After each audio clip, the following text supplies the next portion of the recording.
Well, what's up, good people? Mark Holmes here, and as always, I want to say thank you all for watching, commenting, subscribing, and being part of the Jobu Sports Report. Without you guys, as well as you ladies, you know that this literally does not work. I hope everybody's having a great day. It is Taco Tuesday. I hope all your taco dreams come true.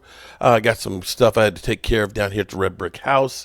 I'm actually going to be on the Historic Commission here in the city, and we have a meeting tonight at 5:30, so we had to come back down here and take care of that. And let me say shout out to BetUS, because my dad won last night because he took the over on the Dallas Cowboys last night. Now, again, I keep telling you guys, if you want to bet on the Dallas Cowboys, here's how you can do it without losing your money. Use the promo code YouTube150, because that way you're going to get 150% matching on your first three deposits of up to $2,000. And that means, friends, you're not betting with your money. You can bet with house money. So make sure you do that now. So just got here, and there's some breaking news that Cowboy fans wish would happen with us. Let's go to the tape here on the Rich Eisen Show. Go ahead, hit it. Go ahead, hit it. Here it comes. Here it comes. I see. Breaking news. The Jets have fired their general manager, Joe Douglas. I feel like that Seinfeld episode where I am without speech. I have no speech. I am without speech. There's no speech. Who fires a general manager in between weeks 11 and 12? Like fans are going to be happy to see that head on a pike. Is that what we're doing? Hey, really talented players that the general manager drafted that's not performing very well, perform better. Otherwise, you'll wind up like the general manager who wisely drafted you. Is that the message? Honestly, you got the rookies of the year on both sides of the football 2 years ago in that locker room. Yeah. You know, the kid Fashanu, who the Jets drafted in the first round this year, started at left tackle this week. He's been all over the line. He's been doing terrific work. And stuff's just not working out. I mean, I don't get it. You don't get don't it? understand it. You fire your coach in between week 5 and 6 at 2 and 3. You only win one game 6, and then let's fire the general manager. in the middle of the season. I don't know. I sit here and I wonder, did they tell him? Is he being told by ownership to cut people and he refused to do it? And then so it's insubordinate and we're going to fire you? We know we're going to fire you anyway. Let's clear house now. Normally, I'd say that's an indication to some coach that's out there that's saying, I want this, I want that in terms of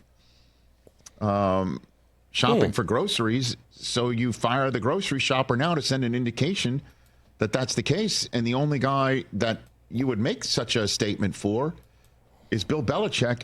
And there is a warm place that would have to freeze over like Antarctica on top of the Arctic times Greenland, and then to the Iceland degree. Like that's how much it would have to freeze over before he takes the job for the Jets with Woody Johnson as owner. Well, and he's I think been Woody there would know before. that too. I don't get it. I don't understand it. I don't know the point of it.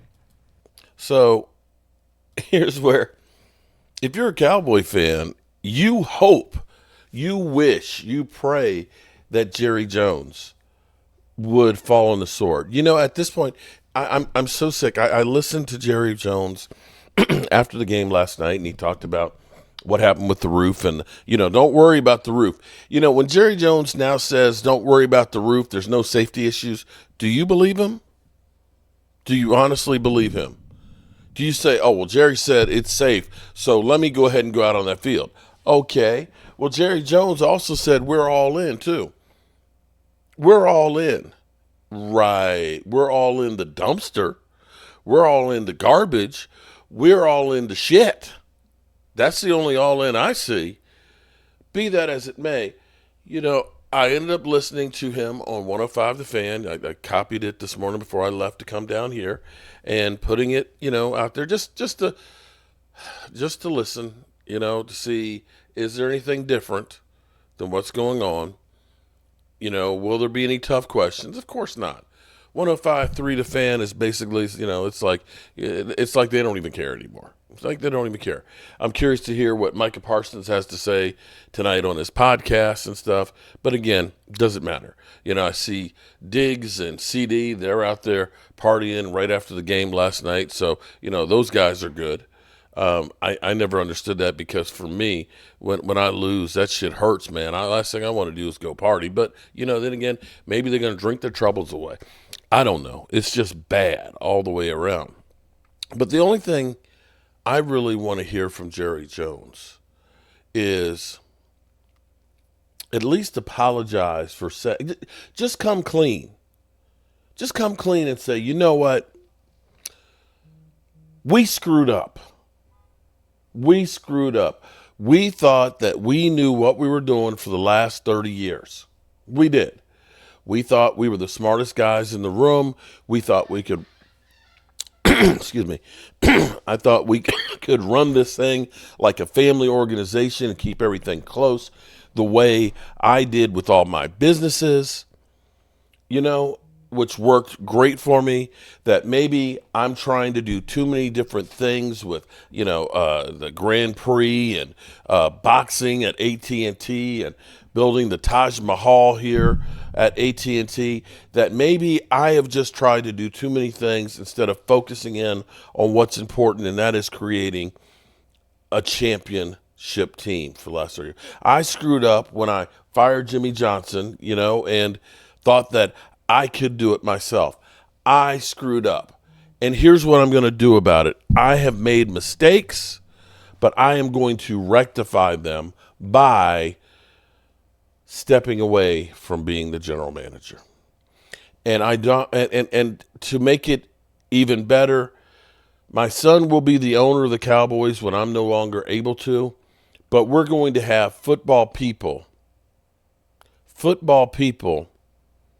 run this organization. And what I'm going to do, since I have made so much money from you, the fans, you out there, the ones that have made us America's team, although our star is dimmed right now, okay? It's more of a shooting star or a star that's been shot. Because you people out there that used to come to AT&T, that used to make us, highest in jersey sales, you people that made all the money to build AT&T, that for you, I'm going to give back by getting the best of the best to coach this team, to fill out the roster, and get out the contracts so that way we're able to actually go out here and build ourselves a Super Bowl team. It's not rocket science. It's not rocket science. In this day and age, you can't draft your way to a Super Bowl championship. That's part of it. But you have to be able to, as Dan Quinn said, tomorrow's not promised. And the Cowboys wasted 3 years. 3 years that they could have been relevant by literally spending a little bit more money on those teams. And now, unfortunately, tomorrow wasn't promised. It wasn't promised that we had those 3 years of 12 wins, that we were going to be promised another one this year. And that right there was a foreshadowing by Dan Quinn. Tomorrow isn't promised. You got to do everything you can today. It's how I live every single day of my life. And the Cowboys, they just assumed that it was. That's what I want to hear from Jerry. That's all I want to hear from Jerry. I don't want to hear that, we're trusting the process. We're getting better every week. You're not. It doesn't matter. When you have to literally go out here and know that you've got your backup quarterback, and you have to have your backup quarterback throw the ball 60 times. 60 times, Jerry. That you can only run 64 yards on the ground. And that you're still in denial that, well, Cooper Rush is going to get better, and Rico and Mingo and Mingo Dingo, and, no, Jerry. You cannot fix this. Stephen Jones cannot fix this. You must go out and get people, real football people who can relate to your Micah Parsons, your Diggs, your Dak Prescotts. Not some old over-the-hill jackass, the old guy who's yelling at the kids on the lawn to get off my grass. You need a young guy. A guy like DeMarco Ryans, who last night, you could see the energy he got on the field. Yeah, guys, I want some more. I want some more. See, that's the kind of guy that will fire up these troops. Not an old Mike McCarthy. Yeah, well, we've talked about this. No, Jerry, no. You are literally, like they said, I'm going to use this a lot, Yellowstone. When the woman said, she looked at the cowboy and said, a couple more generations, you're going to be gone. And he said, no. He said, John Deere, they started out making wagons, but they recognized that the wagons were going by the wayside. So they started making tractors. And 100 years later, they're still relevant. Jerry, you're still making wagons. While now, people are literally making autonomous, Wi-Fi'd lawnmowers. Yeah. That's how far behind you are. So, yeah, congratulations to the Jets that realize you got to strike while the iron's hot. There's no point in waiting. This thing is dead. We are dead in the water. We screwed the pooch in signing Aaron Rodgers and all these free agents. We've spent a boatload of money. We've been a rudderless ship. And we've got to do something different. That's all I want from Jerry Jones. All right. I got a truckload of bricks out here that I got to unload for the brick walkway because I got y'all great people who have donated, and I've got 3 more people that have now too.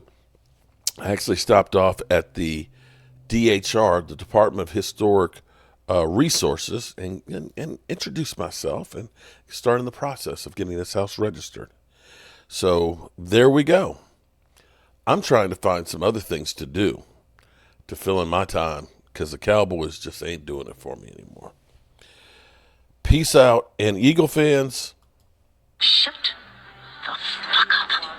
Shut all the way the fuck up until you reach the top of Shut Fuck Mountain where there are no more fuck ups to shut.